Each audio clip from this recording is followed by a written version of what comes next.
அனைவருக்கும் வணக்கம். வாகை தமிழ் சங்கத்தினுடைய 5 நாள் தொடர் ஆய்வரங்கம். சித்திரை 14 தமிழ் புத்தாண்டை சிறப்பிக்கும் விதமாக இந்த கருத்தரங்கத்தை வாகை தமிழ் சங்கம் நடத்தி கொண்டிருக்கின்றது. நேற்றைக்கு முதல் நாள் உரை நிகழ்வை நாம் நிறைவு செய்திருக்கிறோம். இன்றைக்கு 2வது நாள். முனைவர் கோமதி அவர்கள் நம் மத்தியில் முல்லைத்திணை திணை சார்ந்த வாழ்வியல் குறித்த ஒரு விரிவான உரையை வழங்குவதற்காக இன்னைக்கு நம் மத்தியில் வருகை தந்திருக்கிறார்கள். திணையும் திணை சார்ந்த வாழ்வியலும் அப்படிங்கிற அந்த பொருண்மை குறித்து நிறைய புதிய புதிய விஷயங்களை நம்ம தொடர்ந்து இந்த அரங்கத்துல விவாதிச்சுட்டு இருக்கோம், கவனிச்சுட்டு இருக்கோம். கூடுதலான பல்வேறு விஷயங்களை நம்ம தெரிந்து கொண்டிருக்கிறோம். அந்த வகையில் இன்னைக்கு முல்லை திணையும் திணை சார்ந்த வாழ்வியலும் அப்படிங்கிற தலைப்புல இன்றைய நாளுக்கான உரை என்பது இனிதே துவங்குகிறது. சிறப்பு விருந்தினர் மற்றும் சிறப்பு உரையாளர் அன்பு சகோதரி கோமதி அவர்களை முறையாக வரவேற்கும் விதமாக வாகை தமிழ் சங்கத்தினுடைய யாழிசை மன்றத்திலிருந்து முனைவர் சண்முகராணி அவர்களை அன்போடு அழைக்கின்றேன். நன்றி. அனைவருக்கும் வணக்கம். நமது வாகை தமிழ் சங்கத்தின் சார்பாகவும் யாழிசை மன்றத்தின் சார்பாகவும் முனைவர் கோமதி அவர்களை வரவேற்பதில் நான் பெருமிதம் கொள்கிறேன். இவங்கள பத்தி சிறப்பு அப்படின்னு என்ன சொன்னோம்னா, இவங்க நல்ல ஆசிரியர். அடுத்து இவங்க படிச்சது எல்லாம் எம்ஏ எம்ஃபில் எல்லாம் கோல்டு மெடலிஸ்ட் ஃபர்ஸ்ட் இவங்க. இதுதான் இவங்களோட தமிழ் மேல கொண்ட ஆர்வம். அதனால அவங்களுக்கு இந்த அளவுக்கு தரவரிசை பட்டியல்ல முதலிடம் பிடிச்சு நல்லா தமிழை ஆர்வமா கற்றுருக்காங்க. இவங்க தமிழ் துறையில பணியாற்றி வர்றாங்க. முதுகுளத்தூர்ல அரசு கலை மற்றும் அறிவியல் கல்லூரியில. இவருடைய முனைவர் பட்ட ஆய்வு தலைப்பு தமிழ் செவ்வியல் இலக்கியங்களில் பேராண்மை அப்படிங்கிற தலைப்புல பண்ணியிருக்காங்க. அடுத்து ஆய்வியல் நிறைஞர் பட்ட ஆய்வு அப்படிங்கிறது களவழி 40 கலிங்கத்து பரணியும் ஒரு ஒப்பீடு அப்படிங்கிற இதுல பண்ணியிருக்காங்க. இவங்களோட ஆய்வு கட்டுரைகள் 20க்கும் மேற்பட்ட ஆய்வு கட்டுரைகளை எழுதியிருக்காங்க. இவங்க விருது வாங்கியிருக்காங்க. என்ன விருது அப்படின்னு சொன்னா பெண் குரல் தேடல் விருது, வெற்றி தாரகை விருது அப்படின்னு 2 விருது வாங்கியிருக்காங்க. இன்னும் இவங்களை பத்தி சொல்லணும் அப்படின்னு சொன்னா, தமிழ் மேல கொண்ட ஆர்வத்தினால இவங்க தமிழுக்காக நிறைய கட்டுரைகள் இந்த மாதிரி புதுமையான விஷயங்களை படைச்சிருக்காங்க. இப்படிப்பட்ட சிறப்பு வாய்ந்த நம்மளுடைய சிறப்பு விருந்தினர் கோமதி அவர்களை நம்ம வாகை தமிழ் சங்கத்தின் சார்பாக வரவேற்பதில் பெருமிதம் கொள்கிறோம். அம்மா வாங்க, உங்களை ஒரு சிறப்புரையை ஆற்றலாம் நீங்க.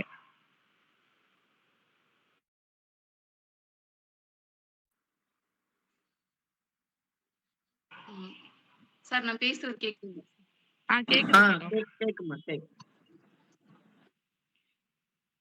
முல்லை திணைசார் வாழ்வியல் எனும் தலைப்பிலே கருத்தரங்கில் கருத்துரை நிகழ்த்துவதற்கு வாய்ப்பு வழங்கிய ஐயப்பன் ஐயா அவர்களுக்கும், வாகை தமிழ் சங்கத்தாருக்கும் மற்றும் என்னுடைய நண்பர் முனைவர் ஜெகதீசன் அவர்களுக்கும் இந்த நேரத்திலே என்னுடைய வணக்கத்தையும் நன்றியையும் தெரிவித்துக் கொள்கிறேன்.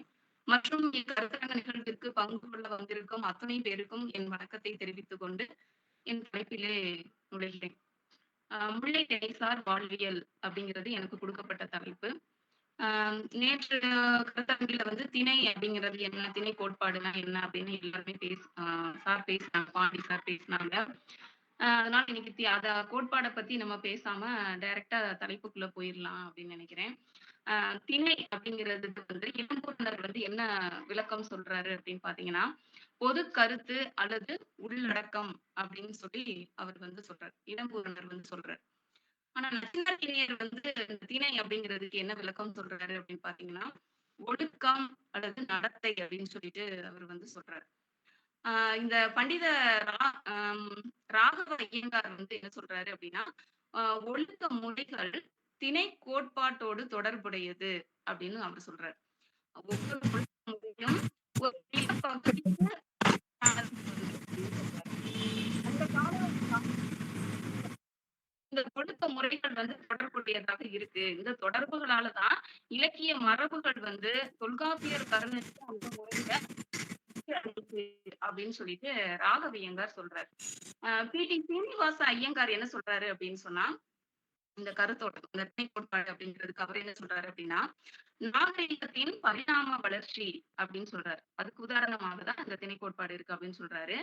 அவருடைய கான்செப்ட் படி இது என்னன்னு பார்த்தோம் அப்படின்னா, குன்றுகள்ல இருந்து, அப்புறம் மலைகள்ல இருந்து கீழே உள்ள அந்த சமவெளி பகுதிக்கு தமிழர்கள் வந்து பரவுனாங்க அப்படிங்கிறது தான் அவருடைய அந்த திணை கோட்பாடு. அவங்களுடைய அந்த திணை கோட்பாடு அப்படின்றத பத்தி அவங்க விளக்கம் வந்து சொல்லிட்டே போறாங்க. அதே போல வந்து இந்த பொருளாதார பரிணாம வளர்ச்சி திணை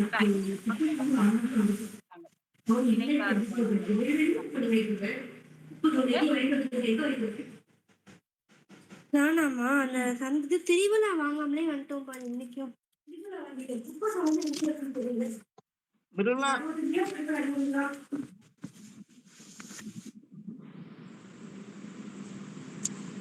பேசுங்க பேசுங்க. 5 கட்டங்களாக அவங்க வந்து பிரிக்கிறாங்க. அதுல பாத்தீங்கன்னா, முதல் கட்டம் வந்து உணவு சேகரிக்கிற கட்டம் அப்படின்னு சொல்றாங்க. உணவுக்காக தேடி அலைந்த திரிஞ்ச காலம் அப்படின்னு சொல்றாங்க. அந்த உணவு சேகரிக்கிற கட்டம்.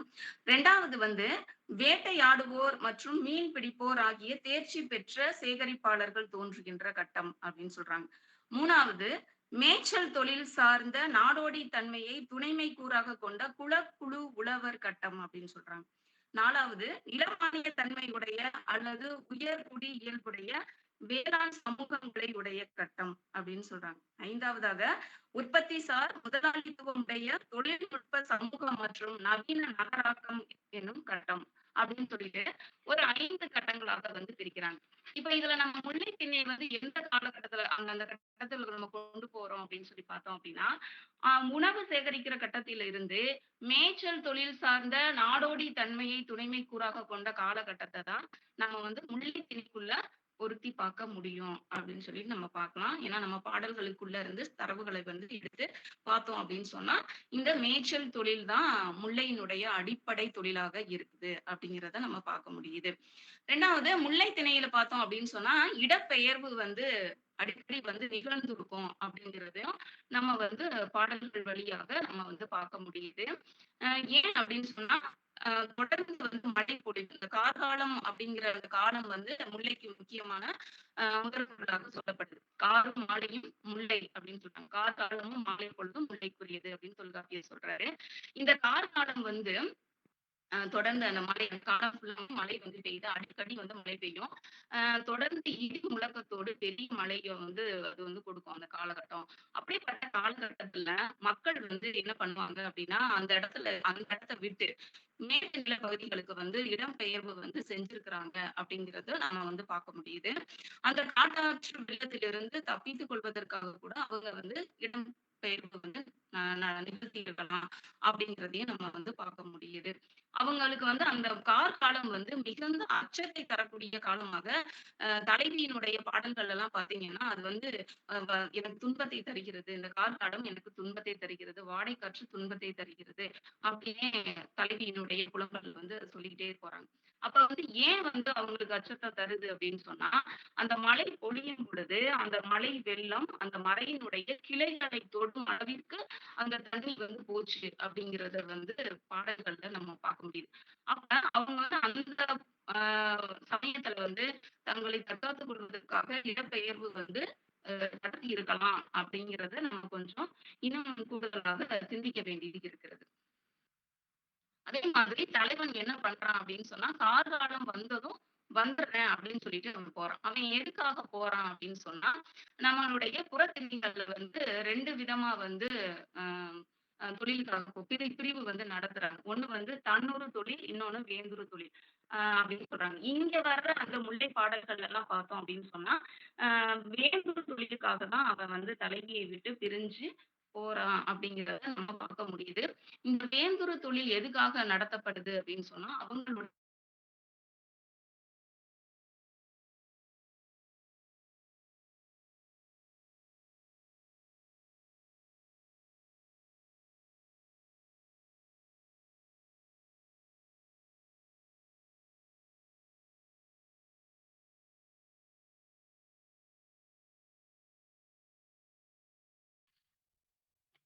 அப்ப காடுகளை அழித்து இவங்க வந்து குடியேற்ற பகுதியாக இந்த முல்லை நிலம் வந்து இருந்துச்சு அப்படிங்கிறதும் நம்மளுக்கு பாடல்கள்ல அந்த காட்டு நாடு அப்படின்னு பொதுவாவே நாடு அப்படிங்கிற சொல் வந்து நம்மளுக்கு மருத நில பகுதியை தான் நம்மளுக்கு குறிக்கும். புறநானூற்றிலே கூட ஒரு பாடல்ல வரும். நாடாகுன்றோ காடாகுன்றோ அவளாகுன்றோ நிசியாகுன்றோ எவ்வழி நல்லவர் ஆடவர் அவ்வழி நல்லை வாழிய நிலனே அப்படின்னு சொல்லிட்டு வரும். இதுல வந்து நாடு அப்படிங்கிறது அந்த மருத பகுதியை தான் குறிக்குது. ஆனா இங்க வந்து காட்டு நாட்டகத்தே அப்படின்னு சொல்லிட்டு அந்த வேர்டு வருது. அப்ப இங்க வந்து அந்த குடியேற்ற பகுதியாக முதல்ல மக்கள் வந்து அந்த காடுகளை அழித்து வந்து குடியேறினாங்களா அப்படிங்கிறதும் நம்ம வந்து இன்னும் வந்து கூடுதலாக சிந்திக்க வேண்டி இருக்கிறது. இதிலிருந்து தான் மருதம் வந்து விரிவடைஞ்சுச்சா அப்படிங்கிறதையும் நம்ம வந்து கொஞ்சம் பார்க்க வேண்டியது இருக்கு. அடுத்து வந்து இந்த ஐங்குறு நூற்றுல ஒரு பாட்டுல வந்து சொல்றாங்க, அரசர்களுடைய பகை தணிந்து அவங்க போர் வந்து முடிஞ்சிருச்சு. முரசுகள்லாம் முழக்கம் வந்து ஓய்ந்துருச்சு. அப்ப பேரிடியோடு மேகம் வந்து பெருமழை பெய்யுது. அந்த கார்காலம் வந்துருச்சு அப்படின்னு சொல்லிட்டு, அந்த கார்காலம் வந்த உடனே அவங்க வந்து வினையை முடித்துக் கொண்டு அவன் வந்து தலைவி கிட்ட வந்துடுறான் அப்படிங்கிறது. ஆனா எல்லா தலைவர்களும் கார்காலம் தொடங்குனோனே வந்துடுறேன் அப்படின்னு சொல்லிட்டு போனவங்க வந்துட்டாங்களா அப்படின்னா இல்ல. சில தலைவர்கள் வந்து கார்காலம் வந்ததும் வராமலும் இருந்திருக்கிறாங்க. முன்படை காலம் வரைக்கும் கூட போர் வந்து முடியாம தொடர்ந்துகிட்டே இருக்கு அப்படிங்கிறதும் நம்ம பாடல்களை பார்க்க முடியுது. அந்த பாடல்கள் எல்லாம் பாத்தீங்கன்னா தலைவன் வந்து புலம்புறான். பகை அதாவது அரசன் வந்து இன்னும் வந்து பகையை வந்து முடிக்க மாட்டேங்கிறான். அவனுக்கு இன்னும் போர் விருப்பம் அதிகமாக இருக்கு அப்படிங்கிறத தலைவனுடைய பாடல்கள்ல தலைவன் கூற்று பாடல்கள்ல நம்மளுக்கு வந்து அந்த விஷயம் வந்து தெரிய வருது. ஸோ இந்த மாதிரி வேந்துரு தொழில் அனைத்துமே அவனுடைய என்ன சொல்ற பொருளாதார தேவையை நிறைவு செய்வதற்காக தான் போறான். ஆனாலும் பணி முடிந்து திரும்பவில்லை. கார்காலம் முடிஞ்சதும் வந்துடுறேன் அப்படின்னு சொல்றான். கார்காலம் வந்தோடனே ஏன் வர்றேன் அப்படின்னு சொல்றான் அப்படிங்கிறதையும் நம்ம இங்க இடத்துல யோசிக்கணும். ஏன்னா கார்காலம் வந்த உடனே அவங்களுக்கு வந்து இங்க விவசாயம் வந்து செய்யணும், வேளாண்மை வந்து செய்யணும் இல்லையா? சோ அதனால கூட அவன் வந்து வந்துடுறேன் அப்படின்னு சொல்லிட்டு கூட போயிருந்திருக்கலாம் அப்படின்றது மாதிரி நான் வந்து யோசிக்கிறேன். ஆனா அது மாதிரி தரவுகள் வந்து நிறைய இல்ல. அத வந்து தேட வேண்டியது இருக்கு. அடுத்து வந்து அ அந்த வேம்பு தொழில். அத பத்தி இன்னும் கொஞ்சம் கூடுதலா நம்ம வந்து பார்க்கணும். தொல்காப்பியருடைய கற்பியல்ல தான் இந்த தன்னூறு தொழில், வேந்துரு தொழில் இந்த மாதிரி பத்தி பேசுறாங்க. அதுல வந்து அரச காரியங்களுக்காக தலைவன் பிரிந்து செல்லும் காலத்தை குறிப்பதுதான் இந்த வேந்துரு தொழில். இது பெரும்பாலும் எதுக்காக நடத்துவாங்க அப்படின்னா, பகை தணிக்கணும், தூது செல்றது, காவல் காத்தல். சோ இந்த வேலைகளுக்காக இவங்க வந்து வேந்துரு தொழில் போயிருக்காங்க அப்படின்னு சொல்றாங்க. இது எவ்வளவு காலத்துக்கு இவங்க வந்து பிரிஞ்சிருப்பாங்க அப்படின்னு சொல்லி பார்த்தோம்னா, 1 ஆண்டுக்கு தான். 1 ஆண்டு தான் சொல்றாங்க. காவல் காக்கிறதோ, தூதுக்காக போறதோ 1 வருஷம் தான். அது வந்துரணும், திரும்பி வந்துரணும் அப்படிங்கிறது நம்மளுக்கு இலக்கணத்துல சொல்லப்பட்டிருக்கு. இந்த வேந்துரு தொழில் பத்தி நம்ம புறப்பாடல்கள்ல அதிகமா எது பேசுது அப்படின்னு சொன்னா, அமுதின் முல்லை, வல்லான் முல்லை பாடல்கள்லாம் இந்த வேந்துரு தொழில் பத்தி பேசுற பாடல்களாக இருக்கு. அதுல புறநானூற்றுல 319வது பாடல் வந்து சீரூர் மன்னன் நெடுநை நான் யாங்கர் வேந்துவிடு தொழிலோடு சென்றனன் வந்து நின் பாடினி மாலை அணிய வாடா தாமரை சூட்டுவன் நினைக்கே அப்படின்னு சொல்றாங்க. அது என்ன சொல்றாங்க அப்படின்னு சொன்னா, அந்த ஆண் மானுடைய அந்த இளைய கன்று, அந்த கன்றினுடைய கன்றை மென்மை உடைய அந்த சிறுவர்கள் என்ன பண்றாங்களாம், தங்களுடைய தேருக்கு வந்து கன்று என பூட்டி சிற்றூரின் தலைவன் அப்படின்னு சொல்றாங்க. அந்த ஊட்ட அந்த தலைவன். அந்த மானினுடைய கன்னுக்குட்டிய வந்து அவன் தேருக்கு வச்சு ஊட்டுறான் அப்படின்னு சொல்றாங்க. தலைவன் நேற்று வந்து என்ன செஞ்சான் அப்படின்னா, அந்த போர் தொழிலுக்கு போயிருக்கான். வேந்துவிடு தொழிலுக்கு போயிருக்கான்.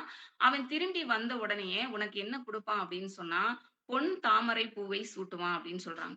அப்ப தங்கத்தால ஆன பூவை வந்து அவன் வந்து உனக்கு தருவான் அப்படின்னு சொல்லும் பொழுது, அங்க வந்து வேந்துரு தொழில் முடிச்சு அவன் திரும்பும் பொழுது, அவன் நெறைய என்ன செஞ்சிருவான், பொன்னோட அவன் திரும்பி வருவான் அப்படின்னு சொல்றாங்க. அப்ப அவங்களுடைய பொருளாதார தேவைக்காக அவங்க வந்து வேந்துரு தொழில் நடத்தியிருக்காங்க அப்படிங்கிறதும் இந்த பாடல்கள் மூலமாக நம்மளுக்கு வந்து தெரிய வருது. அதே மாதிரி இன்னொரு பாடல்ல என்ன சொல்றாங்க அப்படின்னு சொன்னா, அது 314வது பாடல் புறநானூற்றுல. ஆ போருக்கு வந்து வெற்றியை தரும் புகழை உடையவன், அந்த நடுகள் விளங்கும் தலைகள் நிரம்பிய காடு. அடுத்து அதுல வந்து மெல்லிய விதைகளை உடைய நெல்லி மரங்கள் இருக்கு. அப்படிப்பட்ட அந்த சிறிய ஊர். அந்த ஊர்ல வாழுகின்ற அந்த குடியானவன் யாருன்னா, அந்த தலைவன். அந்த தலைவன் வந்து எங்க போறான் அப்படின்னா, காட்டாற்று வரும் பகைப்படையை அணை போல தடுத்து நிறுத்துறவன். அப்படிப்பட்ட வீரமுடையவன்.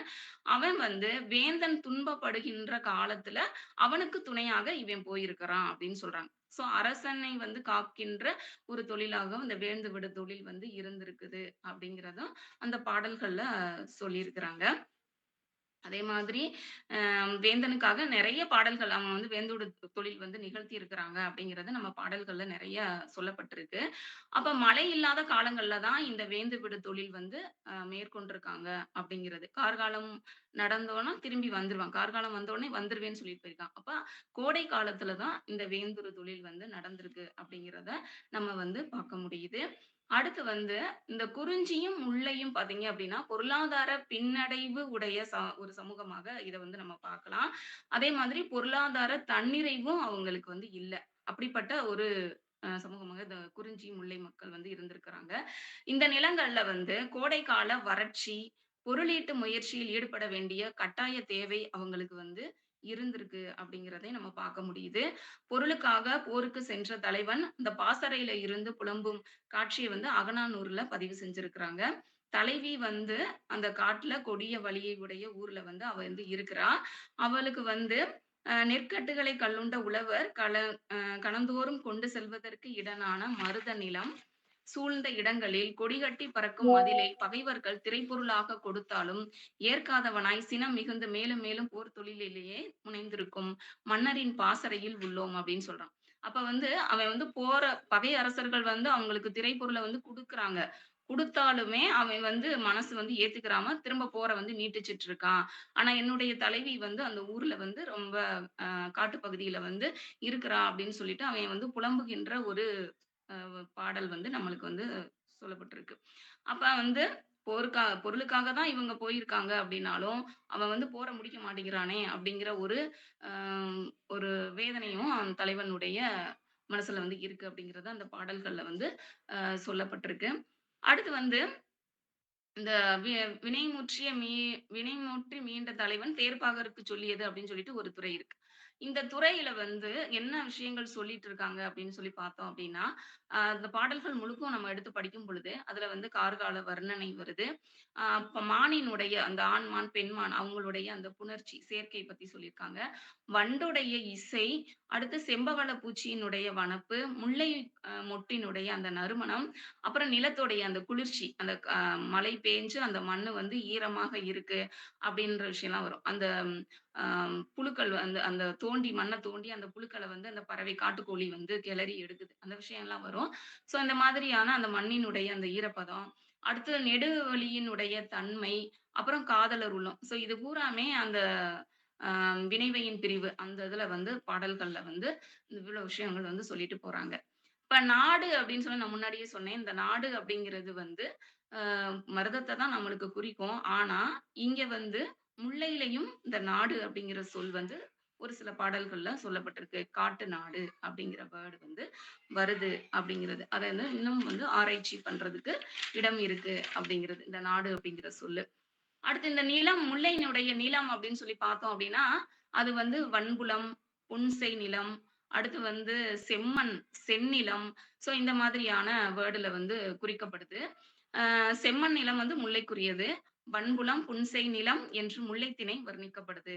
அது பாடல்கள்ல பார்த்தோம்னா, நற்றிணையில வந்து சொல்லியிருக்காங்க. "பலமுறை உழுது பண்பட்ட புழுதி நிறைந்த கொல்லையில், அந்த வரகினுடைய விதையை ஆயர் விதைத்தனர்" அப்படின்னு சொல்றாங்க. அந்த நிலத்துல வந்து விதைச்சாங்க அப்படின்னு சொல்றாங்க. அப்புறம் வந்து பழைய புன்செய் நிலத்தை உழுத ஆரவார ஒளியுடைய உழவர்கள் விதைகளை எடுத்துச் சென்ற அந்த பனை ஓலை பெட்டி, அந்த கடகப் பெட்டி அப்படின்னு சொல்றாங்க. அந்த பெட்டியில தான் அந்த விதைய வந்து கொண்டுட்டு போனாங்க. கொண்டுட்டு போயி அந்த விதைச்சுட்டு, மாலை வரும்பொழுது அதுல வந்து முல்லை பூக்களை எல்லாம் பறிச்சு அந்த பெட்டிக்குள்ள போட்டு எடுத்துட்டு வந்தாங்க. அப்படிங்கிற விஷயம்லாம் அதுல வந்து சொல்லப்படுது. ஸோ அப்படிப்பட்ட அந்த புன்செய் நிலம் அப்படின்னு சொல்றாங்க. அதுக்கு அடுத்து முதை புனம் அப்படிங்கிற ஒரு சொல்லாட்சியும் வந்து வருது. இதெல்லாம் வந்து நற்றிணை, குறுந்தொகை, அகநானூறு இந்த மாதிரியான பாடல்கள்லாம் சொல்லியிருக்காங்க. இந்த வியன்புலம் அப்படிங்கிற சொல் வந்து காணப்படுது. இது வந்து நீர்வளம் உடைய, அகன்ற இடமுடைய முல்லை நிலத்துல மாலை நேரத்துல பசுக்கள வந்து மேய விடுவாங்க. அந்த நீர் குடிக்கிறதுக்காக அந்த நீர்நிலைகள்ல விடுவாங்க போல. அத வந்து வன்புலம் அப்படின்னு சொல்லி சொல்றாங்க. அடுத்து வன்புலம் ஆகிய காடு. ஸோ இந்த மாதிரி நெறைய அகநானூற்றுல வருது. அடுத்து வந்து "முன்றில் சிறுநிறை நீர் கண்டு உண்ணும் புன்புலம் தழீஇ பொறை முதல் சிறுகுடி." அந்த சிறுகுடி அப்படிங்கிறதும் முல்லைக்கு சொல்லப்படுது. அப்ப சிறுகுடி, சேரி, புறஞ்சேரி இரு அப்படின்னு வரும். புறஞ்சேரி அப்படிங்கிறது, புறவணி அப்படிங்கிறது. இது பூராமே முல்லைத் திணைய இருக்கிற அந்த இடப்பகுதிகளாக அ சொல்லப்பட்டிருக்கு.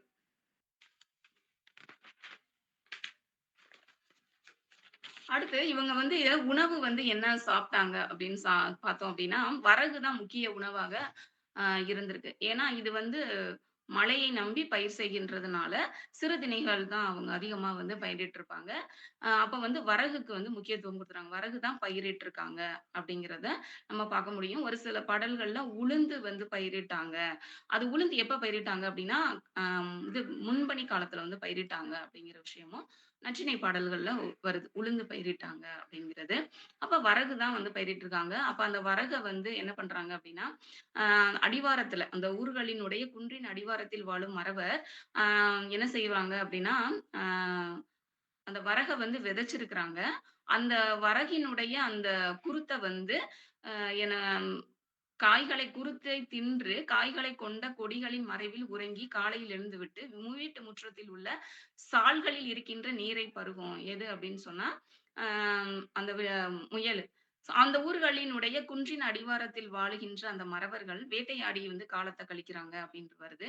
அந்த வேட்டையாடி அந்த கொணர்ந்த அந்த மானுடைய கறிய வந்து தோட்டத்துல வச்சு அறுத்து சமைச்சு சாப்பிட்டாங்க. அப்படிங்கிற விஷயமும் வருது.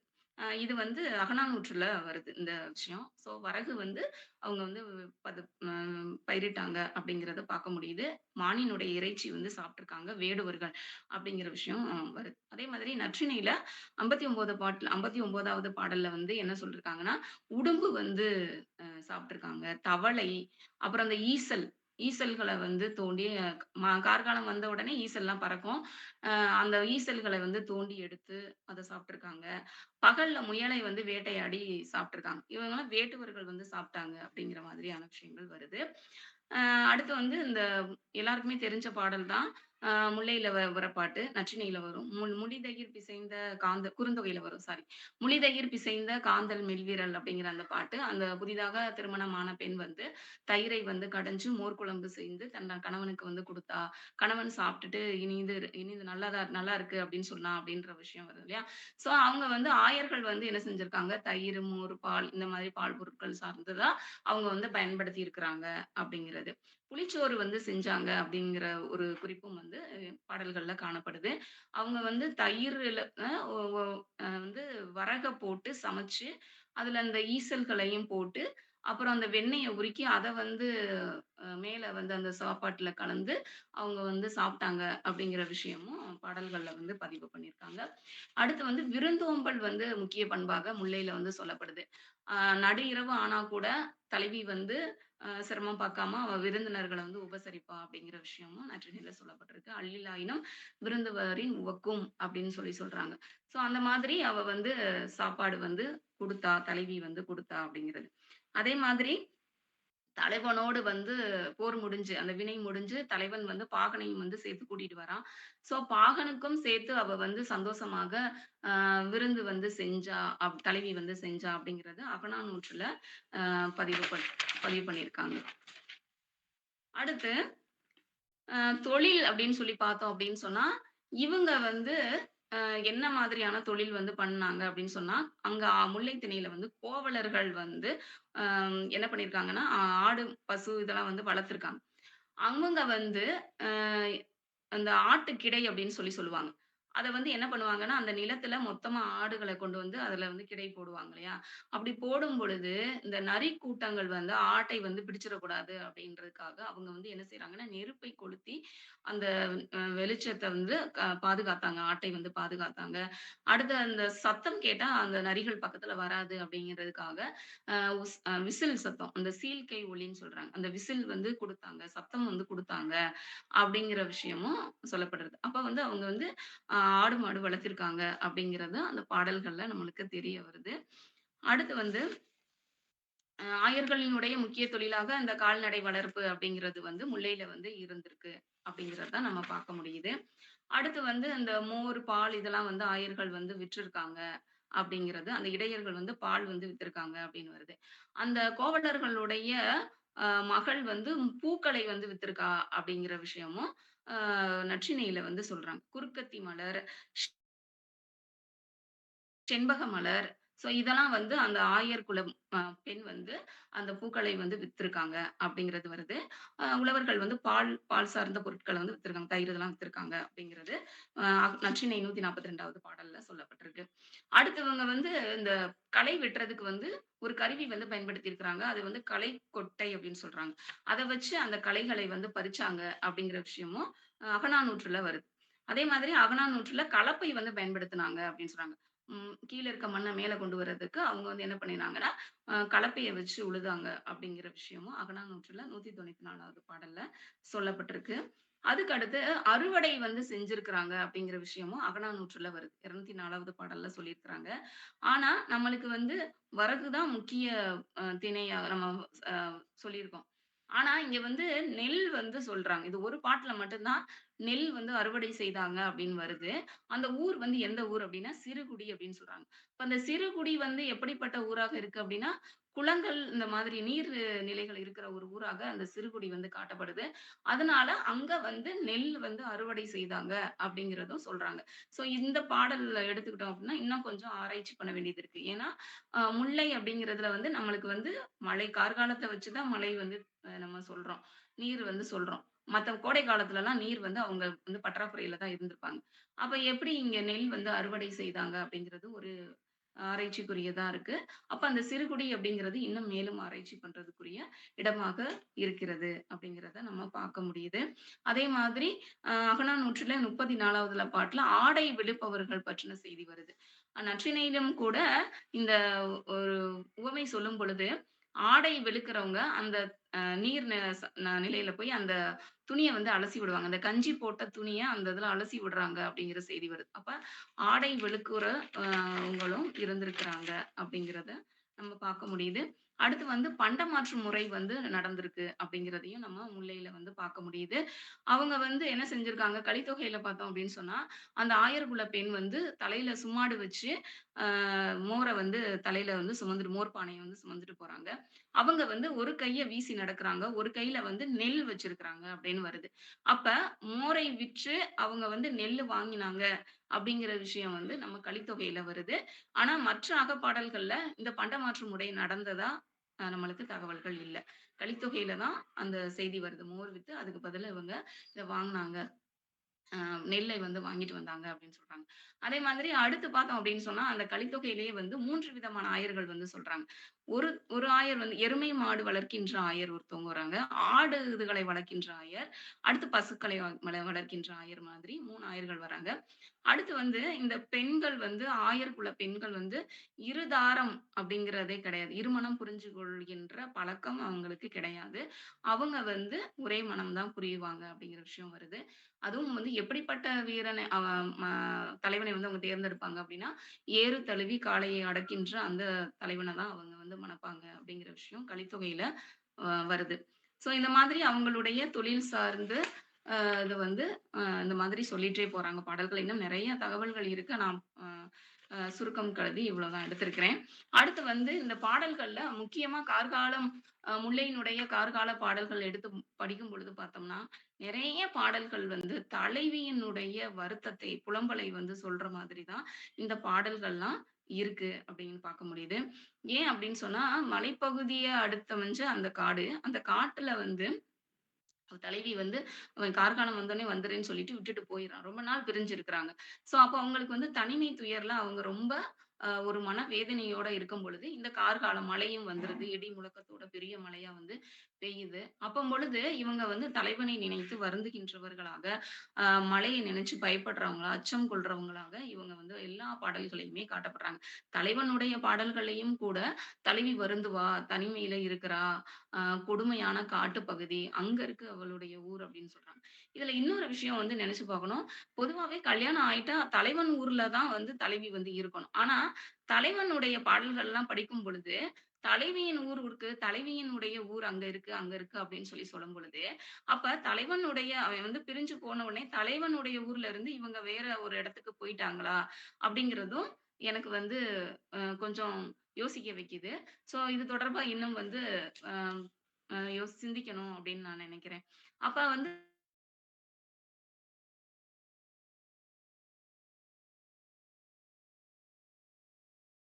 ஆனா வரல. அப்ப வராத பொழுது இவங்க வந்து என்ன பண்றாங்க அப்படின்னா, வேறொரு இடத்துக்கு வந்து நாங்க போயிட்டோம் அப்படின்ற மாதிரி பாடல்கள்ல சொல்றாங்க. என்ன சொல்றாங்க அப்படின்னா, தலைவன் வந்து வினைவயின் பிரிந்த காலத்து தலைவி வந்து ஆனிரை மேய்ப்போரின் சிறிய புனத்தில் வந்து தங்குவோம் அப்படின்னு சொல்லிட்டு அவ வந்து சொல்றா. அப்ப அவங்க பழைய இடத்துல இல்ல. அவங்க வந்து இடம் மாறிட்டாங்க அப்படிங்கிறது இந்த பாடல்ல வந்து சொல்றாங்க. அப்ப தலைவனை பிரிந்து தங்க வேண்டிய காலத்து நாங்கள் வருந்த வேண்டியவர்களாய் இருப்பினும், அதனை தாங்கி பொறுத்துக் கொள்ளுதல் சிறந்த பண்பு அப்படின்னு சொல்றாங்க. எல்லா பாடல்லயுமே தலைவன் வந்து பிரிவ வந்து அவங்க ஏத்துக்கிறாங்க. நாங்க வந்து பொறுமையோட நாங்க காத்திருக்கிறோம் அப்படின்னு சொல்றாங்க. ஒரு சில பாடல்கள்ல என்ன சொல்றாங்க அப்படின்னா, அதனுடைய ஆற்றாமையாக அந்த பாட்டு வந்து எப்படி வருது அப்படின்னா, இந்த கார்காலம் வந்துருச்சு அப்படின்னு சொல்லிட்டு இந்த முல்லை பூக்கள், கொன்றை இதெல்லாம் இருக்கு இல்லையா? இந்த பூக்கள்லாம் அறிவில்லாம பூத்துருச்சு. ஏன்னா கார்காலம் இன்னும் வரல. ஆனா பூக்கள் வந்து பூத்துருச்சுன்னு சொல்லிட்டு ஒரு அறியாமையில பேசுற மாதிரியும் சில பாடல்கள் வந்து முல்லை திணையில சொல்லப்பட்டிருக்குது. அப்ப இந்த பாடல்ல வந்து என்ன வருது? நற்றிணை 266ல வந்து "கொல்லை கோவலர் குறும்புனம் சேர்ந்த குறுங்கால் குரவின் குவியினர் வான்பூ" அப்படின்னு சொல்றாங்க. அப்ப அந்த இடத்துக்கு நாங்க வந்து போயிருவோம். அங்க பழைய இடத்துல இருக்க மாட்டோம் அப்படின்ற செய்திகள் இதுல வந்து சொல்லப்பட்டிருக்குது. அதே மாதிரி ஒரு ஒரு குறிப்பிட்ட நோக்கத்துக்காக அவளும் வந்து என்ன செய்றா, தலைவன் வரட்டும் அப்படின்னு சொல்லிட்டு அவ வந்து காத்திருக்கா. அந்த குறிப்பிட்ட நோக்கம் என்னவா இருக்கும் அப்படின்னா, அவங்களுடைய பொருளாதார தேவையை வந்து நிறைவு செய்வதற்காக தானே அவன் போயிருக்கான். அப்ப திரும்பி வரட்டும் அப்படிங்கிறதுக்காக காத்திருத்தல். முல்லையினுடைய உரிபொருளே வந்து காத்திருத்தல் தான். ஸோ காத்திருத்தல் அப்படிங்கிறதும் பொழுது, இவங்க அந்த துன்பத்தை எல்லாம் சகித்துக்கொண்டு மன அமைதியோட அவங்க வந்து இருக்கிறாங்க. அது வந்து அந்த புலம்பலாக அந்த பாடல்கள் வழியாக நம்மளுக்கு வந்து தெரிய வருது அப்படின்றத பார்க்க முடியும். அதனால இந்த கார் பருவம் அப்படிங்கிறது தலைவிக்கு வந்து துன்பம் தருகின்ற பருவமாக தான் அந்த பாடல்கள் முழுதும் வந்து சொல்லப்படுது. அதுக்கு காரணம் அவங்க தனிமையில இருக்கும் பொழுது அந்த இடி ஓசை, ஆ சத்தம், வாடை காற்று இதெல்லாம் தான் அவங்களுக்கு வந்து அந்த அச்சத்தை வந்து குடுக்குது அப்படின்னு சொல்றோம். ஆ தலைவியிடம் அன்பு இல்லாததால் அவள் நடுங்குவதை காண்பதற்காக இடி முழக்கத்துடன் பெய்கிறாயோ அப்படின்னு சொல்லிட்டு மழையை கூட அவங்க வந்து ஒரு மாதிரி திட்டுற மாதிரி அந்த பாடல்கள்ல சொல்லியிருக்கிறாங்க அப்படின்றதும் பார்க்க முடியுது. அடுத்து வந்து குறுந்தொகையில "பெருந்தன் மாறி பேதை பித்தகத்து அரும்பே முன்னும் மிகச் சிவந்தனவே" அப்படின்னு சொல்றாங்க. அதாவது தனிமையில இருந்து அந்த இடி சத்தம் இதெல்லாம் வந்து கேட்கும் பொழுது, அது துன்பத்துல இருக்கிறவங்களுக்கு அது எப்படிப்பட்ட ஒரு நிலையை வந்து உண்டாக்கும் அப்படின்னு சொல்லிட்டு அந்த பாடல்கள்ல அந்த தலைவி தோழி வந்து சொல்ற மாதிரியான விஷயங்கள்லாம் வந்து சொல்லியிருக்கிறாங்க.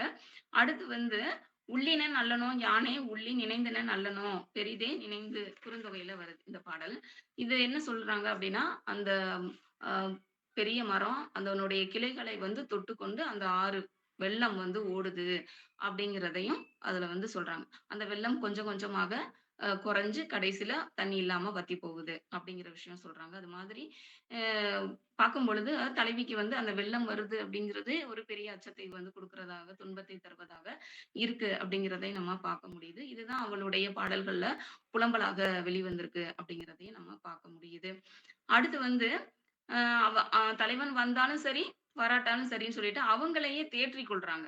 அந்த இது வந்து குறுந்தொகை 110ல வருது. "வாரார் ஆயினும் வரினும் அவர் நமக்கு யாராகியரோ தோழி." வந்தா என்ன? இவ்ளோ கஷ்டப்படுறோம் நாம. அவன் இன்னும் வரல.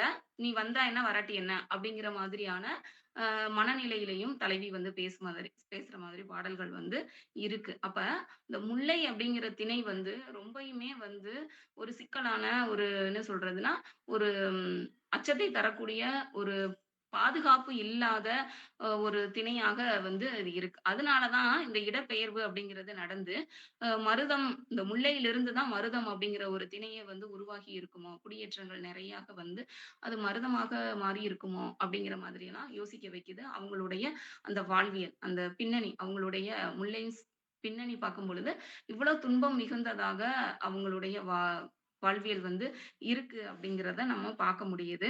அதே மாதிரி அகநானூற்றுல ஒரு தலைவி வந்து சொல்றா, "கார்காலம் வந்துருச்சு. தலைவியை வந்து முல்லை மாலை சூடிய கூந்தலுடன் பார்க்க வேண்டும் என்ற நினைப்பு அவருக்கு வந்து வரல போல" அப்படின்னு சொல்றாங்க. இதுல என்ன சொல்றாங்க அப்படின்னா, இன்னொரு சில பாடல்கள்ல இருக்கு. தலைவனே ஒரு பாட்டுல வந்து சொல்றான். அந்த அந்த அவங்க வந்து போருக்கு வந்து போறாங்க இல்லையா? வினைவேயின் பிரிவு போறாங்க இல்லையா? அப்ப போனதுல இருந்து அவங்க வந்து தலைய வந்து பின்னல, தலைய வந்து அலசல, தலைய வந்து சுத்தம் பண்ணல அப்படிங்கிற இதெல்லாம் வந்து சொல்றாங்க. அவனே சொல்றான். அவ தலைவி வந்து கூந்தலை வந்து முடியல. நான் போனேன் அப்படின்னு சொன்னா, நான் திரும்பி போகும் பொழுது, அவள் வந்து தன்னுடைய கூந்தல வந்து நன்றாக சுத்தம் செய்து பின்னி இந்த மாலை முல்லைப்பூவ வந்து சூடுவா. அத பார்க்குற அழகை நான் வந்து காணணும் அப்படின்னு சொல்லிட்டு அவன் தலைவன் சொல்லுவான். அதே மாதிரி இவளும் என்ன இந்த பாட்டுல வர தலைவி என்ன சொல்றா, நம்மளுடைய கூந்தல்ல மணம் முடி அந்த பூக்களை வந்து சூடுவதை தலைவன் விரும்பலையோ, அதனால இன்னும் வரலையோ அப்படின்னு சொல்றாங்க. பொதுவாவே நம்மள இப்ப வந்து யோசிச்சு பார்க்கலாம். நம்ம வீட்ல இருந்து யாரோ ஒருத்தவங்க வெளியில வந்து போறாங்க, வெளியில தங்கியிருக்கிறாங்க, சில நாட்கள் தங்கியிருக்காங்க அப்படின்னா, நம்ம வந்து வீட்ல வந்து அந்த தலைவிகள் வந்து என்ன பண்ணுவாங்க அப்படின்னா, மனைவிகள் வந்து கூந்தலை வந்து என்ன செய்றது, அலசுறது கிடையாது அப்படிங்கிற ஒரு வழக்கம் இன்றைக்கும் வந்து நம்ம இருக்கு. இதனுடைய சங்க காலத்தினுடைய எச்சமாக கூட அது இன்னைக்கும் தொடருது அப்படின்னு கூட நம்ம நினைக்கலாம். ஸோ அந்த பாடல்கள்ல நம்மளுக்கு அது தெரிய வருது. அதே மாதிரி நெறைய விஷயங்கள் பார்த்தோம் அப்படின்னு சொன்னா, இந்த கிடை போடுறது அப்படின்னு சொன்னேன் இல்லையா?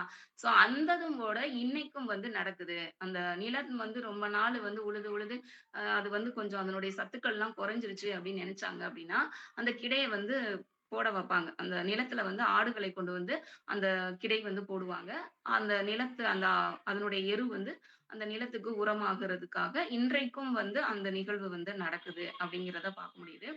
அதே மாதிரி அந்த கம்பு இன்னைக்கு வந்து கம்பு, இந்த சோளம் இதெல்லாம் வந்து என்ன பண்ணுவாங்க அப்படின்னா, கதிர் அடிக்காம அந்த ரோட்டோரத்துல அத பரப்பி வச்சுருவாங்க.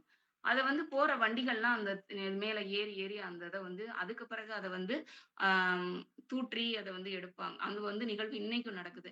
ஆனா அன்னைக்கு முல்லையில வந்து அந்த தேரினுடைய அந்த சக்கரத்துல அந்த கதிர்களுடைய அத போட்டு பரப்பி, அதுல வந்து நசுக்கி அந்த விதைய எடுத்திருப்பாங்க அப்படிங்கிறதும் ஒரு பாட்டுல வந்து மேலோட்டமா வந்து சொல்லிட்டு ஒரு வரியில சொல்லிட்டு போறாங்க. "தேரினுடைய சக்கரத்துல அந்த கதிர்கள் வந்து அமுங்கி இதாச்சு" அப்படின்னு சொல்லி. ஸோ அந்த மாதிரிலாம் நம்ம வந்து யோசிச்சு பார்க்கலாம். அதனுடைய எச்சம் வந்து இன்னைக்கும் தொடர்ந்துகிட்டு தான் இருக்கு அப்படிங்கிறத நம்ம பார்க்க முடியுது. அ இந்த மாதிரி கூந்தல்ல வந்து பூக்களை வந்து சூடல. தலைவன் பிரிந்திருக்கிற வரைக்கும் அவங்க சூடல. அவங்க வந்ததுக்கு பிறகு தான் அவங்க வந்து பூக்களைலாம் சூடினாங்க அப்படிங்கிற விஷயம்லாம் அ சொல்லப்பட்டிருக்கு. ஸோ இந்த மாதிரி முல்லை திணை வந்து அ ம் இன்னும் நெறையா வந்து சொல்லலாம். ஆனா நான் வந்து சரி சுருக்கம் கருதி இவ்வளோ விஷயம் சொல்லியிருக்கிறேன். அ ஐயா இன்னும் கூடுதலா தகவல் எதுவும் சொல்லணுமாங்கய்யா? இருந்தா சொல்லுங்க, டைம் இருக்கு. அதே மாதிரி முல்லை அப்படின்னு சொன்னாலே, அரசு உருவாக்கம் அப்படின்னு சொல்லுவாங்க. அங்க தான் வந்து அரசு வந்து உருவாகுறதுக்கான தோற்றம் வந்து ஆரம்பிக்குது அப்படின்னு சொல்லுவாங்க. இந்த கோன் அப்படிங்கிறவன் அதுல இருந்து தான் ஒரு தலைவன் வந்து உருவானா அப்படிங்கிறதையும் சொல்லுவாங்க. பண்டை தமிழ் சமூகம் வரலாற்று புரிதலை நோக்கி அப்படிங்கிற சிவத்தம்பி ஐயா அவர்களுடைய புக்ல வந்து இந்த தலைவர்கள் யாரு? மன்னர்கள் யாரு? வேந்தர்கள் யாரு? சீரூர் மன்னர் யாரு? ஸோ அந்த இதுக்கு எல்லாத்துக்குமே வந்து விளக்கம் வந்து குடுத்திருப்பாங்க. அ அந்த மாதிரி முல்லை தான் அரசு உருவாவதற்கான ஒரு அடித்தளமாக வந்து இருந்திருக்கு அப்படிங்கிறத பார்க்க முடியும். அ இப்ப வந்து அரசு அப்படின்னா என்ன அப்படின்னா, ஆள்றவங்க, ஆளப்படுறவங்க. இவங்க 2 பேரையும் வச்சு தான் அரசு. அப்ப இங்க வந்து அ வேந்தனுக்காக தான் இந்த சீரூர் மன்னர்கள் அவங்கலாம் போறாங்க. அப்படின்னும் பொழுது, அந்த வேந்தன் அப்படிங்கிறவன் ரொம்ப வந்து தன்னுடைய குடியேற்றத்தை வந்து பாதுகாக்கின்ற, விரிவுபடுத்துகின்ற ஒரு முக்கியமான ஒரு அமைப்புல வந்து அவன் இருக்கான். ஸோ அவனுக்கு உதவி செய்வதற்காக தான் இந்த சின்ன சின்ன பகுதிகள்ல இருக்கிற இந்த தலைவர்கள்லாம் வந்து போறாங்க அப்படிங்கிற ஒரு பார்வையும் வந்து இருக்குது. ஸோ அந்த நோக்குல வந்து நான் புறப்பாடல்கள அதிகமா எடுத்துக்கிறல. அகப்பாடல்கள்ல மட்டும் தான் எடுத்து அதிகமா பேசினேன். ஏன்னா, அது ஒரு பெரிய டாபிக்ன்றதுனால நான் அந்த புறப்பாடல்களுக்குள்ள போகல. நான் அகப்பாடல்களை மட்டுமே வந்து எடுத்து அந்த விஷயங்கள வந்து சொல்லியிருக்கிறேன். அ ஐயா இவ்வளோதாங்கய்யா சொல்லியிருக்கிறேன். சரிங்கம்மா. நன்றி. நிறைய செய்திகள் அ இன்னைக்கு அரங்கத்துல நமக்கு தந்திருக்கீங்க. ஏற்கனவே நம்ம நேத்தைக்கு குறிஞ்சி திணை குறித்து பாண்டி சார் அவர்களுடைய உரை கேட்டோம். நிறைய செய்திகள் குறிஞ்சி திணையிலயும் நிறைய புதிய புதிய மாரியான நோக்கோடு, ஆய்வியல் நோக்கோடு, புதிய கோட்பாடுகளோடு, அணுகுமுறைகளோடு பார்க்க வேண்டிய பகுதியாக குறிஞ்சி திணை எப்படி இருந்தது அப்படின்னு நம்ம நேத்தைக்கு உரையில பார்த்தோமோ, அதுக்கு சற்றேறக்குறைய எந்த விதமான குறைபாடும் இல்லாம முல்லை திணையையும் நிறைய ஆராய்ச்சிக்குரிய இடங்கள் இருக்கு. புதுசு புதுசாக நிறைய அதுல நம்ம வாசிக்க வாசிக்க புதிய புதிய தேடல்களுக்கு இடமளிக்கக்கூடியதாக இருக்கிறது அப்படின்னு நிறைய விஷயங்களை வந்து நீங்க இங்க பதிவு பண்ணியிருக்கீங்க. தேர்ந்த ஒரு ஆய்வாளரா யாரு இருக்காங்களோ அவங்கதான் ஒரு சிறந்த பேராசிரியரா இருக்க முடியும் அப்படின்னு சொல்லியிருக்காங்க. நிறைய உங்களுடைய அந்த விஷயங்கள்ல அது தெரியுது. எப்பயுமே தன்னை ஒரு மாணவ மனநிலையில வச்சிருக்கவங்க தான் சிறந்த ஆசிரியரா இருக்க முடியும்னு பொதுவான ஒரு நல்ல ஒரு இது சொல்லுவாங்க. ஒரு தத்துவம் ஆசிரியர்கள் அறிந்து கொள்ள வேண்டிய தத்துவம்னு சொல்லுவாங்க. ஆய்வாளர்களும் அதை தெரிஞ்சுக்கணும். நாம நம்மள எவ்வளவு தூரம் நம்மள ஆய்வுல ஈடுபடுத்திக் கொள்ளுதோமோ, வாசிப்புல ஈடுபடுத்திக் கொள்ளுதோமோ, அதற்கு ஏற்றவாறு தான் வகுப்பறையில நம்மளுடைய தடத்தை வந்து நாம பதிக்க முடியும். நம்மளை வழிகாட்டியாக எடுத்துக் கொடுக்கிற மாணவர்களும் அதன்படிதான் நல்ல ஒரு எதிர்காலத்தை வந்து அவங்க அமைத்துக் கொள்வதற்கு ஒரு முன்மாதிரியாக நாம அவங்களுக்கு வழிகாட்ட முடியும்னு சொல்லுவாங்க. உங்க உரையில வந்து அந்த விஷயங்கள் நல்லாவே தெரியுது. நன்றி. ஒரு நல்ல உரையை எங்களுக்கு தந்தமைக்காக. முல்லைத்திணையில பொதுவா நிறைய விஷயங்கள் வந்து நம்ம பார்க்க வேண்டிய செய்திகள் இருக்கத்தான் செய்யுது, இல்லைன்னு சொல்ல முடியாது. நிலத்தோட நிறத்தை வந்து முதல்ல சங்க இலக்கியங்கள்ல பேசின பகுதியாக நம்ம முல்லை நிலத்தை நம்ம சொல்லலாம். செம்புலம் அப்படின்னு பேசியிருக்காங்க. ஆல்ரெடி நீங்க அதெல்லாம் சொல்லியிருக்கீங்க. செம்புலம்னு அது எப்படி வருதுன்ட்டு. இதுக்கு இந்த முல்லை நிலத்துக்கு இன்னொரு பெயர் கூட சொல்லப்பட்டிருக்கு. அது நீங்க கவனிச்சிருப்பீங்கன்னு நினைக்கிறேன். புறவு அப்படிங்கிறது முல்லை நிலத்துக்கான இன்னொரு பெயராக நாம வந்து அதை கவனிக்கலாம். புறவணி புறவணி அப்படிங்கிறது சொல்றாங்க. புறவணி அந்த முல்லை நிலத்திற்காக வழங்கப்படக்கூடிய இன்னொரு பெயர் அப்படின்ட்டு அதையும் நம்ம கவனிக்கலாம். அது மாதிரி ஜல்லிக்கட்டு ஏறுதழுவல் உருவான முதல் இடமாக முல்லை நிலத்துல வந்து நாம சொல்லலாம். இன்னைக்கு வரைக்கும் அதனுடைய தொடர்ச்சி இருக்கு. அது போல நீங்க இந்த திணைகளை எல்லாம் எப்படி ரோட்ல போட்டு இன்னைக்கு டிராக்டர் போகுது, பஸ் ஏறி போகுது, சைக்கிள், கார்னு எல்லாத்துலயும் அடிபட்டு எப்படி அந்த பயிர்களை அதனுடைய இதுல இருந்து பிரிச்சு எடுக்கிற முறை இன்னைக்கு தொடர்ச்சியா இருக்கும். அது போல அந்த செய்திகளையும் நீங்க சொன்னீங்க. அது எல்லாமே நீங்க தொட்டுக்காட்டி வச்சு ரொம்ப நல்லா இருந்தது. பேயனாருக்கே உரிய ஒரு தனிச்சிறப்பும் இந்த முல்லை நிலத்துல தான் சொல்லப்படுது அப்படின்னு நம்ம பாக்குறோம். பேயனார் பாடிய ஒரு 100 பாடல்கள் முல்லை நிலத்தினுடைய அழகை பேசக்கூடியதாக அந்த செய்திகள்லாம் இதுல இருக்கு. பெயனார் பாடல்களை மட்டுமே எடுத்து வச்சுக்கிட்டு நிறைய முல்லைத்திணை சார்ந்த புதிய புதிய டைமென்ஷனை வந்து நம்ம பேசலாம். அது முல்லை திணையும் எல்லாரும் பேசிட்டாங்க, அதுல பேசுறதுக்கு ஒண்ணுமே இல்லை அப்படின்னு சொல்லக்கூடிய திணை இல்லை. அதுக்கு பெயனார் பாடிய 100 பாடல்களே பெரிய சாட்சி. அந்த 100 பாடல்களை வச்சுட்டு நூத்துக்கணக்கான விஷயங்களை புதிய நோக்கில அணுகுவதற்கான ஒரு வாய்ப்பை பெயனார் தராரு அப்படின்னு நம்ம பாக்குறோம். இதுவும் கொஞ்சம் கூடுதலான செய்தியா நம்ம சொல்லலாம். அது மாதிரி வீரர்களுக்கு நடுகள் வழிபாடு தொடங்கின ஒரு இடமாக நம்ம அந்த இடத்த நம்ம பாக்குறோம். அது மாதிரி சிறப்பு உணவாக வரகு, சாமை இந்த மாதிரியான உணவு அதெல்லாம் நீங்க சொல்லிட்டீங்க. குறிப்பா இவங்க பால் சோறை பிரதானமா பயன்படுத்தியிருக்காங்கன்றது அதுவும் நீங்க தொட்டுக்காட்டின விஷயத்துல ரொம்ப முக்கியமானது. ஆடு மாடுகள் வளர்ப்பு முக்கியப்படுத்தப்பட்டனால பால் சோறு வந்து பிரதானமாக இங்க இருந்திருக்கு. தயிர் சோறு, பால் சோறுலாம் ஒரு பிரதானமானதாக இங்க இருந்திருக்கு அப்படின்னு நாம பாக்குறோம். வாழ்க்கை முறையில மௌனத்துக்கான ஒரு உயர்ந்த மதிப்பை தந்த இடமாவும் முல்லை நிலத்தை நாம சொல்லலாம். அதுவும் உங்க உரையில அந்த செய்திகளையும் நீங்க தொட்டு காமிச்சீங்க. இருத்தல் என்பது அகப்பொருள்ல மிக முக்கியமான ஒரு ஒரு விஷயம். காத்திருத்தல், நம்பிக்கையோட காத்திருக்கிறது தான் ரொம்ப முக்கியம்.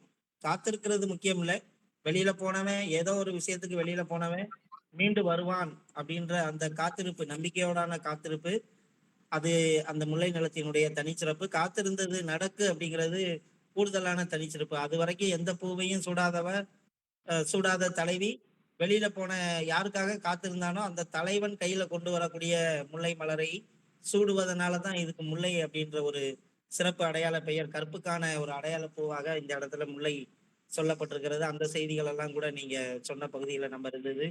அது மாதிரியான நிறைய விஷயங்கள் இதுல தாவரங்களினுடைய காலக்கணிப்பு பயாலஜிக்கல் கிளாக் வந்து முல்லை நிலத்துல இருந்துதான் உருவாக்குறாங்க அப்படிங்கிறத நிறைய ஆய்வறிஞர்கள் சொல்லியிருக்காங்க. அதுக்கு குறிப்பா அந்த பிடவம் பூ, முல்லை நிலத்துல வளரக்கூடிய அந்த பிடவம் பூக்கள் மாலை நேரத்துல உதயமாவதற்கு முன்னாடி வந்து மலர தொடங்கிரும். சங்க இலக்கியங்கள்ல மாலை பொழுது வரக்கூடியதை குறிப்பதற்காக இந்த பிடவத்தை வந்து அவங்க கணிச்சிருக்காங்க. நம்ம ஏற்கனவே தொடர்ந்து பேசிட்டே இருக்கோம். ட்ரெடிஷ்னல் சயின்ஸ்ல கூடினவங்க சங்க தமிழர்களாக இருந்திருக்கிறாங்க. அவங்களுக்கு முன்னாடி இருந்த தொல் தமிழர்கள், சங்க காலத்துக்கு முந்தைய இருந்த தமிழர்கள்ட்டவே அந்த கணிப்பு என்பது இருக்கு. ட்ரெடிஷ்னல் சயின்ஸ் சார்ந்த நிறைய கணிப்புகள் அவங்ககிட்ட இருந்திருக்குன்னு நம்ம பாக்குறோம். அதுல முல்லை நிலத்துல பிடவத்தை மையமாக வைத்து மாலை பொழுதை கணித்திருக்கிறார்கள் என்கின்ற செய்தியெல்லாம் இன்னும் நம்ம பார்க்க வேண்டியது.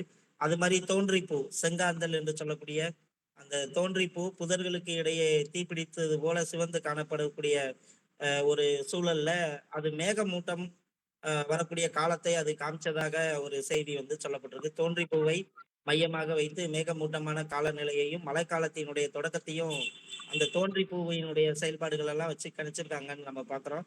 அது மாதிரி மரங்களினுடைய பயன்பாட்டு அறிவியலையும் நன்றாக தெரிந்தவர்களாக முல்லைநிலை மக்கள் இருந்திருக்காங்க.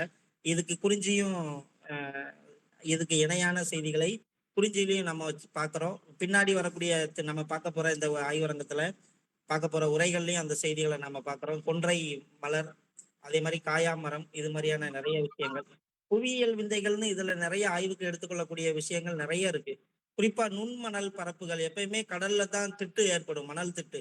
ஆனா முல்லை நிலத்துல இருக்கக்கூடிய ஆற்று ஆற்று படுகைகள்லையும் அந்த வால்மணல் திட்டு, தூய வெள்ளை நிறத்துல மணல் படிந்த திட்டுக்கள் இருக்கிறத இந்த முல்லை நிலம் தான் நமக்கு காட்டுற ஒரு செய்தியையும் நம்ம குறிப்பா பார்க்கக்கூடியது. அதே மாதிரி நீரோடைகளினுடைய போக்கு, சுனை சுனை ஊற்று வற்றாத சுனை ஊற்று இருந்த நிலமாக நாம இங்க பாக்குறோம். குறிஞ்சி நிலத்திலயும் இந்த செய்திகள் இருக்கு. குறிஞ்சி நிலத்துல அருவிகள் இருப்பது போல நமக்கு முல்லை நிலத்துல காட்டாறுகள் அதிகமாக இருக்கிறத நம்ம பாக்குறோம். அது மாதிரி பூக்களினுடைய குறியீடாக முல்லை நிலம் நிறைய செய்திகளை நமக்கு தருது. தலவம், செம்முல்லைன்னு சொல்லக்கூடிய தலவம், இது மாதிரியான நிறைய பூக்களை நம்ம வந்து பாக்குறோம்.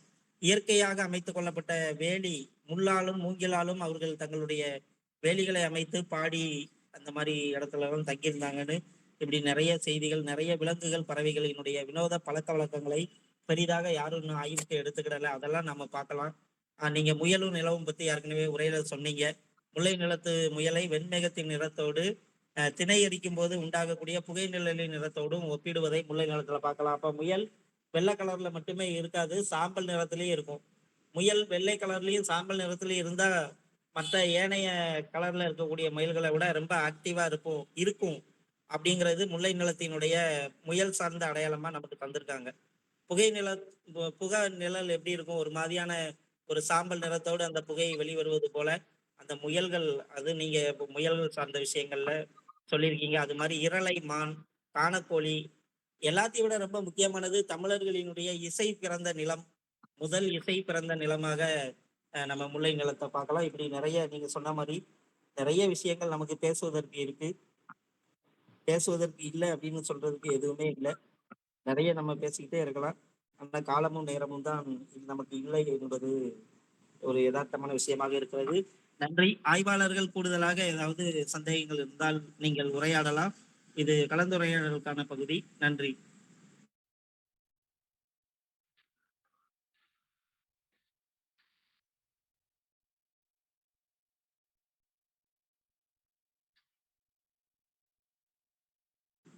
ஏதாவது கேள்விகள் இருந்தா கேளுங்க, அல்லது கூடுதலான செய்திகள் இருந்தா சொல்லுங்க.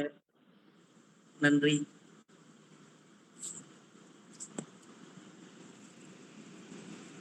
ஐயா, ஒரு விஷயம், கூடுதலான ஒரு தகவல். அந்த இடையர்கள் வந்து என்ன பண்ணுவாங்க அப்படின்னா, ஆடை வந்து அந்த கொல்லையில வந்து வச்சிருக்காங்க இல்லையா? அப்படி வச்சிருக்கும் பொழுது, அந்த நரி வந்து இழுத்துறக்கூடாது அப்படின்றதுக்காக, அவங்க நெருப்ப வந்து அந்த கொள்ளிய வந்து கையில வச்சிருந்தாங்க அப்படின்னு சொல்றாங்க. அப்ப வந்து அவங்க வந்து ஒரு அ சத்தம் வந்து விசில் சத்தம் வந்து போடுவாங்க அப்படின்னு சொல்றாங்க. அப்புறம் அந்த ஊது கொம்பு வந்து ஊதுவாங்க அப்படின்னு சொல்றாங்க. அந்த திணைய வந்து பன்றிகள் வந்து எடுக்க வரும்பொழுது, அந்த சத்தம் போட்டா அது ஓடிரும். அப்ப அந்த சத்தத்துக்காக அவங்க வந்து ஊது கொம்பு வந்து வாசிச்சாங்க அப்படிங்கிறதெல்லாம் வருது.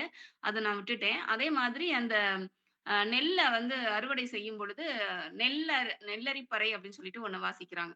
ஸோ அத கேட்டு அந்த பறவைகள்லாம் அஞ்சி ஓடுச்சு அப்படிங்கிற விஷயமும் வருது. ஸோ இந்த இதெல்லாம் வந்து இன்னும் நம்ம வந்து பார்க்க வேண்டிய விஷயங்களாக இருக்கு. ஆமா. இன்னைக்கும் அந்த எச்சம் இருக்கு இல்லையா? நம்ம வந்து காடுகள்ல வந்து இந்த பன்றி தொல்லைப்படுத்தக்கூடாது அப்படின்றதுக்காக, அந்த வயல்களை சுற்றியும் இந்த ம் ஒரு மாதிரியான அந்த நாய் குரைக்கிற மாதிரி சத்தம், அதெல்லாம் வந்து டேப்ல பதிஞ்சு வைக்கிறாங்க அப்படிங்கிறத நம்ம இன்னைக்கு பார்க்குறோம். ஸோ அந்த சத்தம் வந்து கேட்டுட்டே இருந்துச்சுன்னா, பன்றிகள்லாம் வராது அப்படின்னு சொல்லிட்டு இருக்கு. ஸோ அன்னைக்கு வந்து அவங்க வந்து அவங்களாவே சத்தம் போட்டு, போட்டு அந்த வந்து விரட்டுனாங்க அப்படிங்கிறது தான் அன்னைக்கு இருந்திருக்கு. இன்னைக்கு நம்ம மாறிட்டோம். ஸோ அதனால இதெல்லாம் வந்து அதனுடைய எச்சமாக நம்ம இருக்கு இன்னைக்கு வரைக்கும். ஆமா. வேற ஏதாவது கூடுதலான செய்திகள் இருந்துச்சுன்னா நீங்க பகிர்ந்துக்கிடலாம், அல்லது ஏதாவது சந்தேகங்கள் இருந்தா நீங்க கேட்கலாம்.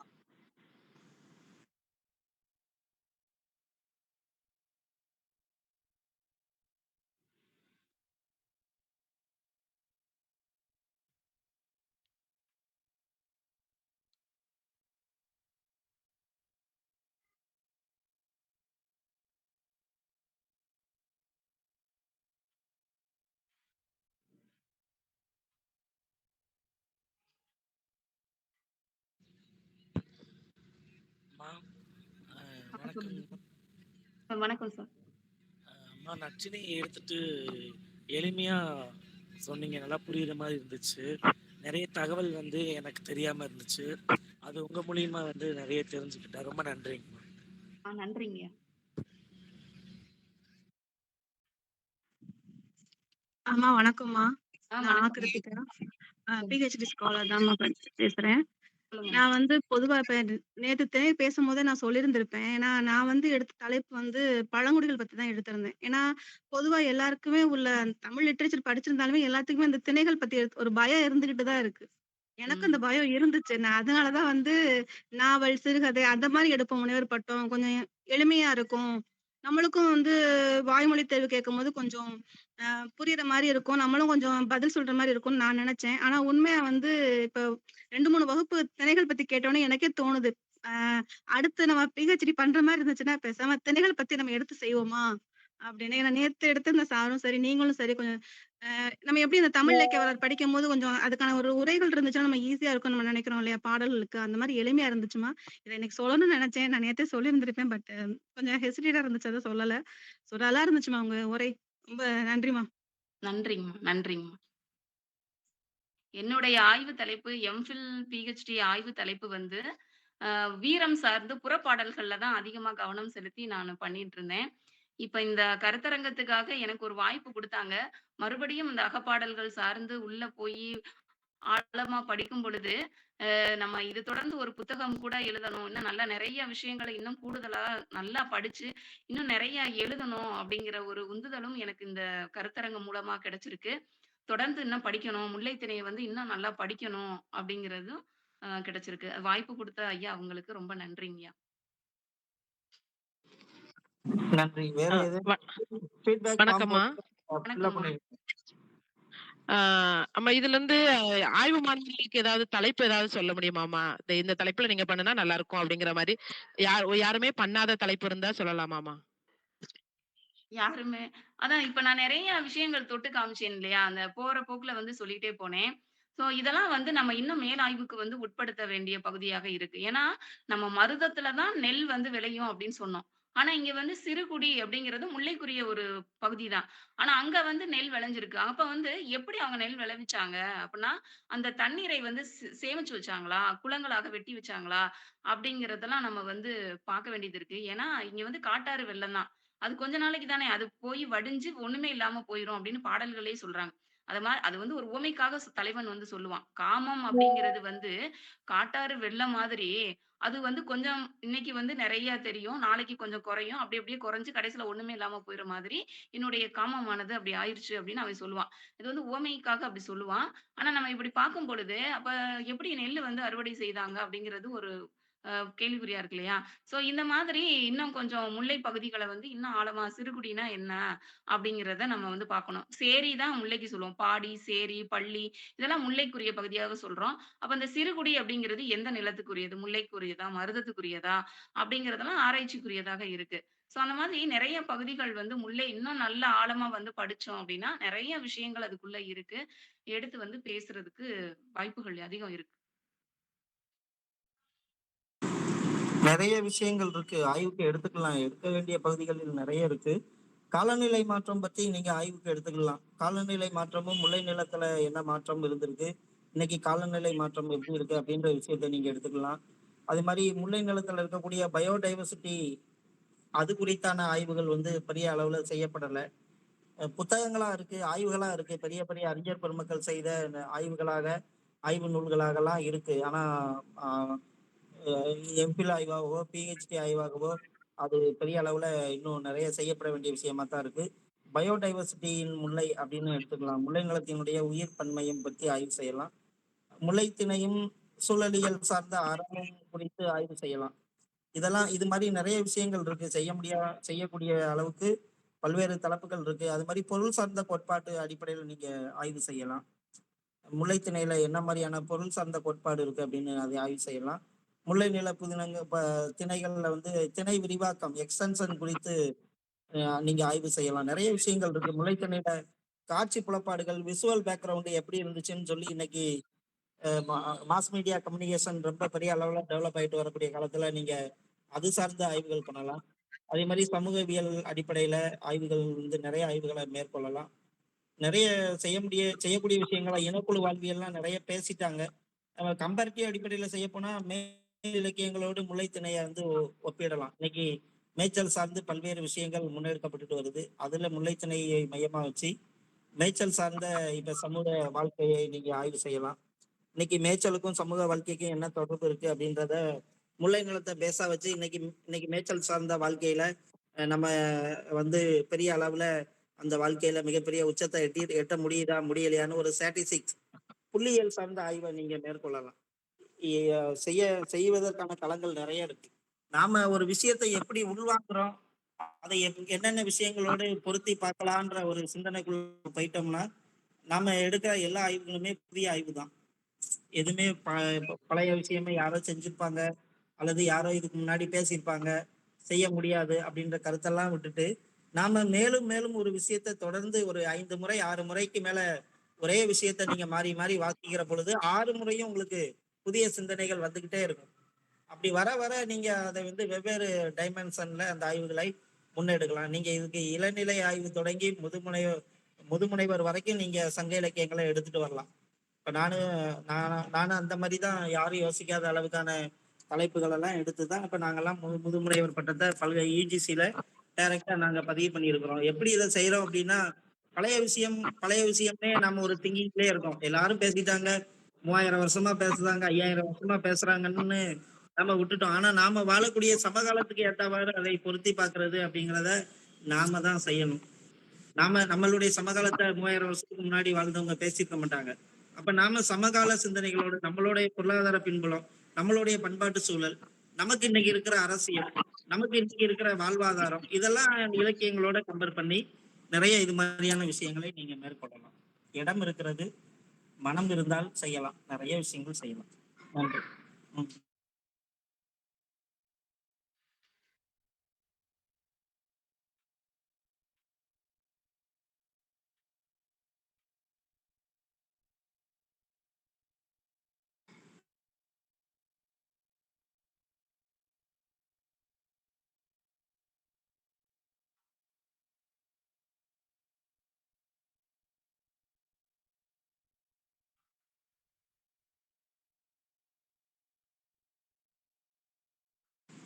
நன்றி. கேள்வி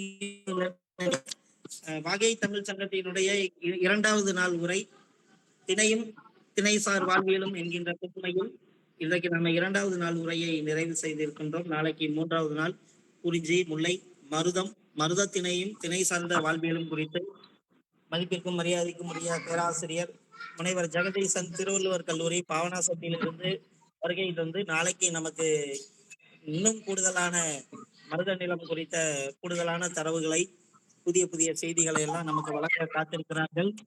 இன்றைய நாள் சிறப்பு விருந்தினர் சிறப்பு அழைப்பாளர் முனைவர் கோமதி அவர்கள் மிக சிறப்பாக இந்த உரையை நமக்கு தந்திருக்கிறார்கள். நிறைய புதிய விஷயங்களை வந்து நமக்கு தொட்டு காட்டியிருக்காங்க.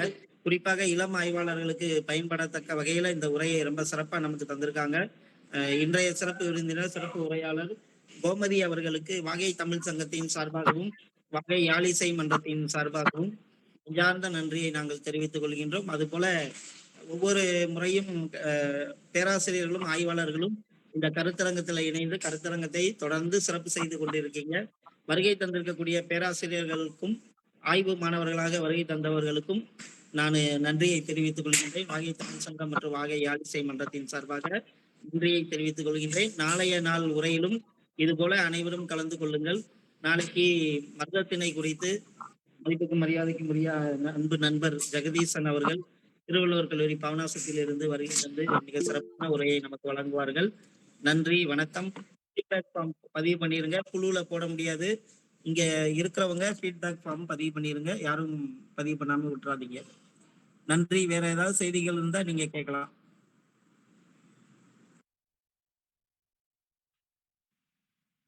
வணக்கம் அம்மா. என்னுடைய பேர் இசை. நான் முனைப்பட்ட ஆய்வாளராக பிஎஸ்சி கிருஷ்ணம்மாள் காலேஜ்ல பண்ணிட்டு இருக்கேன் பார்ட் டைமா. எனக்கு முல்லைத்திணையில இருந்து என்னுடைய ஆய்வுக்கு ஏற்ற நிறைய தகவல்களை நான் பெற முடிந்ததும்மா. நான் எடுத்தது சங்க இலக்கியங்களே கலைகள். அந்த கலைகள்ல வந்துட்டு தொழிற்கலைகள் அப்படிங்கிறதுல நீங்க நிறைய அங்கங்க தொட்டு சென்றிருக்கீங்க. அதற்காக நன்றிங்கம்மா. அதாவது ஆடு வளர்க்கிறது, மாடு, அது மாத்திரம் இல்ல, அந்த பாசன கலைகள் அதை பத்தின ஆய்வும் நான் மேற்கொள்ளலான் இருக்கேன். இதை பத்தின நிறைய தகவல்களை நான் இன்னைக்கு அறிந்து கொள்ள முடிந்தது. அதற்காக நன்றியம்மா. நன்றி. நன்றி.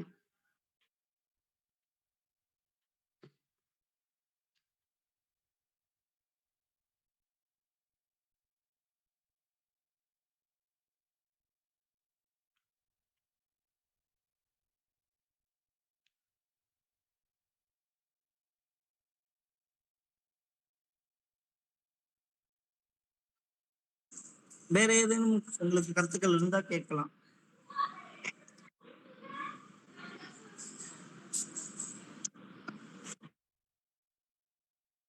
நன்றி, அனைவருக்கும் நன்றி. இறுதியாக வருகை தந்திருக்கக்கூடிய சிறப்பு விருந்தினர் அவர்களுக்கு முறையாக நன்றி நவலும் பொருட்டு வாகை தமிழ் சங்கத்தின் சார்பாக வாகை ஆலிசை மன்றத்தில் இருந்து முனைவர் செல்லக்கனி அவர்கள் நன்றி உரை வழங்க வருமாறு அன்போடு அழைக்கின்றேன். அனைவருக்கும் இனிய இரவு வணக்கம். அனைவருக்கும் இரவு வணக்கம். இந்த அருமையான ஒரு வாய்ப்பை வழங்கிய வாகை தமிழ் சங்கத்திற்கும் யாழிசை மன்றத்திற்கும் எனது நன்றியை கூறிக்கொள்கிறேன். அம்மா கோமதி முல்லைத்திணை பத்தி நல்ல சிறப்பாகவே உரையாற்றினாங்க. அதாவது உணவுன்னா என்ன, அந்த இடம் சேரியில தான் அவங்க வாழ்ந்தது எல்லாமே அவங்க தெளிவா சொன்னாங்க. அவங்க சாப்பாட்டு முறைகள் முதற்கொண்டு விருந்தோம்பல் பண்ணுங்கிறது இப்போதைக்கு நம்ம வீட்டுக்கு சொல்லிட்டு தான் சாப்பாடுன்னா சொல்லிட்டு தான் வர்ற மாதிரி இருக்கு. ஏன்னா குடும்பங்கள் அப்படியே வேகமாக ஓடுகிற சூழ்நிலையினால விருந்தோம்பல் வந்து விருந்தோம்பலுக்கும் இப்போ உள்ள நிறைய டிஃபரன்சியேஷன் இருக்குங்கிறதையும் எடுத்துக்காட்டி சொன்னாங்க.